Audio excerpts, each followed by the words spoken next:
Something really strange happened with a video I made about 7 months ago. I was getting the same type of comment over and over again all of a sudden. Literally just female simping. So girls simp too? So teenage girls are just simps. My video where I explore the dynamic between an e-boy and a teenage fangirl has caught up with a meme.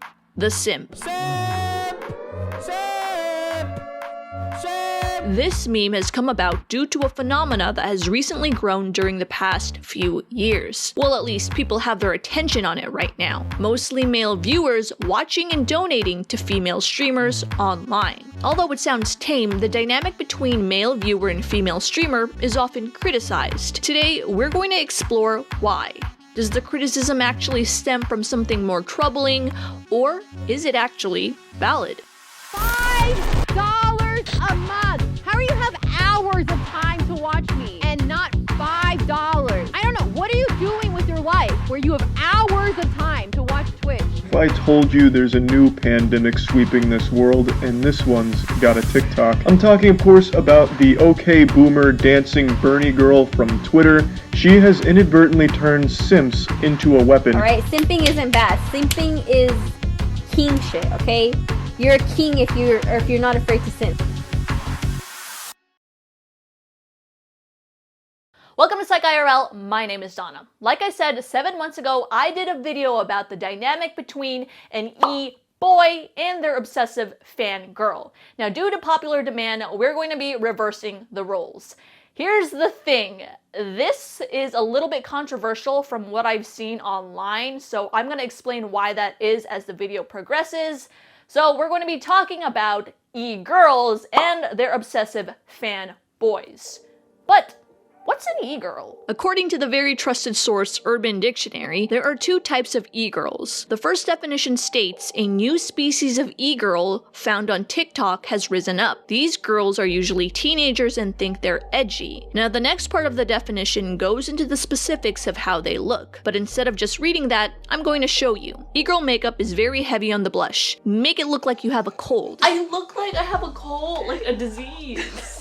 Sometimes they'll add freckles on themselves. My sister's using a marker because I don't know where my brow pen went. And then pink eyeshadow to make your cold look worse. Winged eyeliner and long lashes. As far as fashion, you can either go with a dark grungy look or you can go with the bright kawaii look. I'm not about to dye my hair, so I'm gonna go for a wig. Dyed hair is a must. Top it off with dark lipstick and random shapes on your face.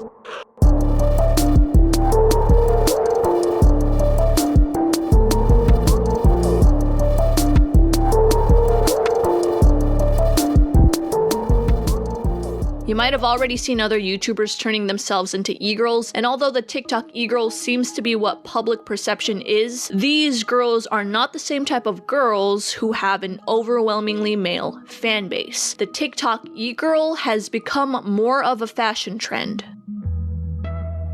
The second type of e-girl is more in line with gaming, and according to Urban Dictionary once again, they are girls who play games online and can be found on either Twitter or Discord. They send nudes/thirst traps to even sell them. They can be found on Twitch. The difference between a normal girl who plays video games and an e-girl is that the e-girl begs for money or sells herself for it. To be honest, that definition is a bit narrow in my opinion because there are girls who are considered e-girls but don't do that. But they are the ones with an overwhelmingly male fan base. A streamer by the name of Nicolo, for example, blew up on Twitter for her OK Boomer TikTok, where she lip syncs and dances while wearing a Bernie shirt. Although she does stream on Twitch, it was this that specifically put her on the map. The event was almost comparable to e-boys dancing and fangirls flocking towards them. Nicolo attracted the male version of this, and the internet calls her fans simps. A simp is a man that puts himself in a subservient/submissive position under a woman in hopes of winning them over without the female bringing anything to the table. Get more. Do you know where I'm going tonight? Yes. Me and Spencer are going out? Yes. Then you're gonna use that? Yeah. Yeah. Him. Yeah. Okay. Yeah. Okay. So in this case, it's the dude willingly giving her money for the content she makes. Some argue that her content is low effort, so they're actually giving her money in hopes of starting a relationship with her. Nico, this is like super random, but I just want you to know that you mean the entire world to me, and I love you so much. There's no doubt in my mind that you're the reason my heart is still beating. In the time I've known you, you've been so good to me, and have treated me better than I think anyone else ever has. Thanks for letting me fall in love with you these last few months. I haven't been happier my entire life. But even if it's ironic. When the internet found out she had a boyfriend, they got her Twitter account suspended. Now, I think that a lot of people were actually reporting her Twitter for the meme, so luckily it's back now. Despite it seeming like a waste to some people, there isn't really anything wrong with that per se. Spend your money how you want. That begs the question though, what draws a male demographic to someone like Nicolol? If you've been following my videos for quite a while, you've probably heard me talk about this in bits and pieces before. As we age, we go through different stages in life. Now, adolescents, about 12 to 18 years old, according to Erik Erikson, are going through the 5th stage of psychosocial development called identity versus role confusion. Wow, that's a lot of words, but if you've ever seen any coming-of-age movie or any teen movie, you know, the teen is always kind of moody, they're calling their parents uncool, and everything like that. So this stage is where they develop their own personal identity that's separate from their parents. And the theory is, biologically, we are driven to do this at this stage because it avoids cases of incest. So when you're a teenager, you notice that you're more inclined to hang out with different groups of friends. You're more inclined to figure out what you like in music, take on different hobbies. And it's characterized by this intense explorations of personal beliefs, goals, and passions. And essentially, you're establishing your own identity into adulthood. One thing adolescents often discover is what they like in a potential romantic partner. Now, other than dating, one way they often discover this is through media. The media we're exposed to plays a role in how our attitudes towards sexuality develop. Adolescent girls have been found to watch TV programs with sexual content more than boys. They are often introduced to a potential love interest, and it's the boy with the rough exterior that secretly has a sweet side after you get to know him. Older adolescent boys are more drawn to hardcore sexual content found in explicit music lyrics and X-rated films.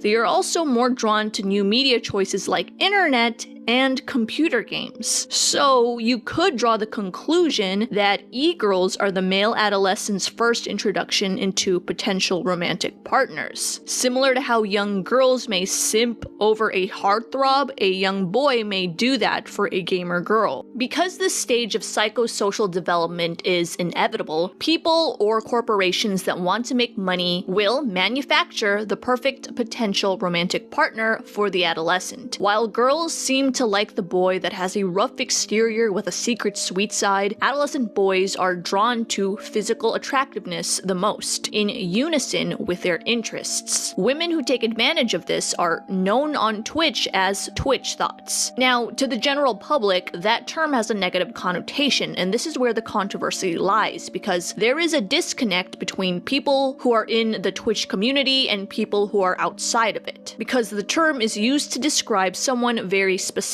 A Twitch thought is a girl that is using twitch.tv as near porn website to get donations from young boys. The girl is fully aware of what she is doing, but if someone calls her out, she is going to defend herself by saying that someone is sexist. So these are usually female streamers who pretend like they're passionate about gaming, but instead use their bodies to encourage more donations due to the majority of the male demographic on Twitch. You see this disconnect when I ask the question, what do you think about e-girls? Whoa, this looks crazy. Okay, so I asked you on Instagram what you thought about e-girls. Side note, you see what happens when you follow me on Instagram? You get to be included in the videos. So, you know, give me a follow. E-girls are like sluts. Their life choices are judged by others to cause shame.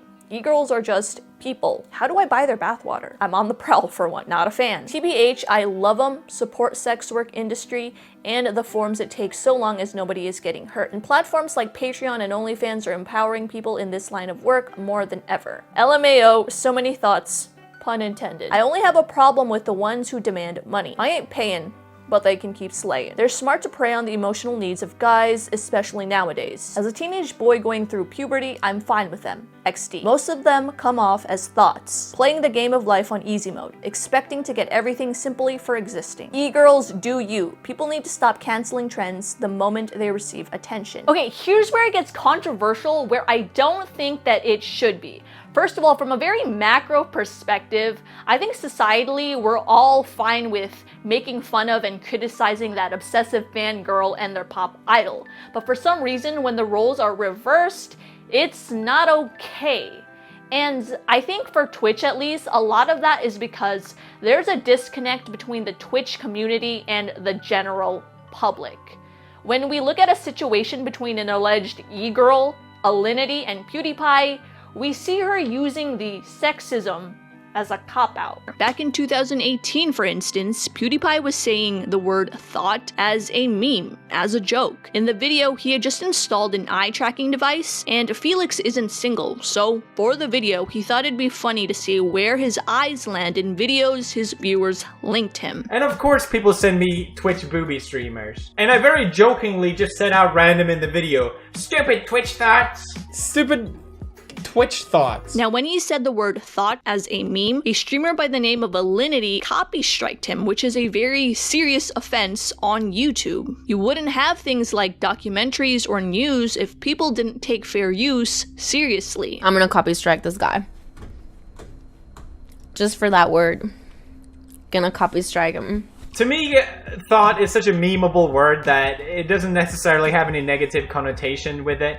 I definitely didn't mean it in a negative way. It's just a joking word. But I do want to apologize to Alinity and be clear, it was never meant to hurt or upset anyone. So in this article by Polygon, instead of Alinity explaining why she copy-striked him, she goes on to say the term thought is sexist. Okay, diversion, but why didn't you explain yourself? Why didn't you explain why you copy-striked him? Of course, some of her fans stuck up for this behavior. Keep in mind that that Polygon article is how the general public sees the Twitch community. Sexist. Now, does sexism and even racism exist on Twitch? Yes, of course. But also, that issue is separate. It doesn't excuse the fact that someone just abused the copyright system. E-girls often use this lack of knowledge from the general public to their advantage. When they sometimes make a mistake, they use the sexism cop-out. And that's what I often see what debates on Twitch are about. Is sex work okay or is it not? When sometimes that's not even the issue at all. My girlfriend started an OnlyFans account, which is a website where you can upload amateur porn. And I think all of it is cool. Yeah, I know. I didn't think it would be a controversial opinion either. Can you stab me, rip out my brains, and retract this memory that I just played for you of this full-grown ass adult woman who is saying that the Holocaust led to some great medical discoveries and therefore isn't that bad. We should not really shit too much on that because it wasn't that bad. So now that we know that corporations and people will take advantage of the adolescents because they know that they're going to hit that stage, I think it's fair to question when that may be happening on Twitch. For instance, when the gameplay is this big and other things are this big. So that's what Twitch thought is often used to describe. It's the fact that some women are dishonest about their love for games and they actually just want to lead you to their OnlyFans or private snaps and things like that. In the past, dude, it was so annoying that you had to pretend to like video games, right? You had to go on Twitch and you were wearing like your cleavage and you were waiting for the donations, but you had to pretend you care about video games. Now, thanks to IRL, I can just sit here without even playing. On one side of the argument, it's like, it's a free market. If people don't like this content, it'll die out soon. On the other side, the landscape of Twitch is being changed because of this. It ruins it for other women on Twitch, and I have personally suffered the effects myself, you know. I occasionally stream, very occasionally, on Twitch, and I noticed that I get treated much differently, and you know, I get expectations placed on me because these girls on Twitch are providing their butts and their boobs for everyone to look at and money, you know. And because I'm also on the same platform as them, I get the same harassment. I get the same treatment. You know, I get expected to send you feet pictures. Where's your Snapchat? Give me your Snapchat. Like they're entitled to it or something like that, as though that's what they expect of me because I'm a girl. But again, the general public sees this as Twitch is sexist. And I know now people have abused the word simp because now they use it for everything. But it used to not only describe just giving money away for no reason, but also defending bad behavior where it shouldn't be defended. Folks, let me tell you, people are completely outraged, and I don't have a single problem with this Twitch streamer tossing her cat over the desk. Just like K-pop stans defend their idols no matter what. It's created a sense of entitlement for some streamers. And it doesn't matter how broke you are, if you have time to watch Twitch, you have $10, truly. If you don't have $10, you probably don't have time to watch Twitch because you should be working, you should be trying to earn money. It's not a ton, it's not like a ton of money.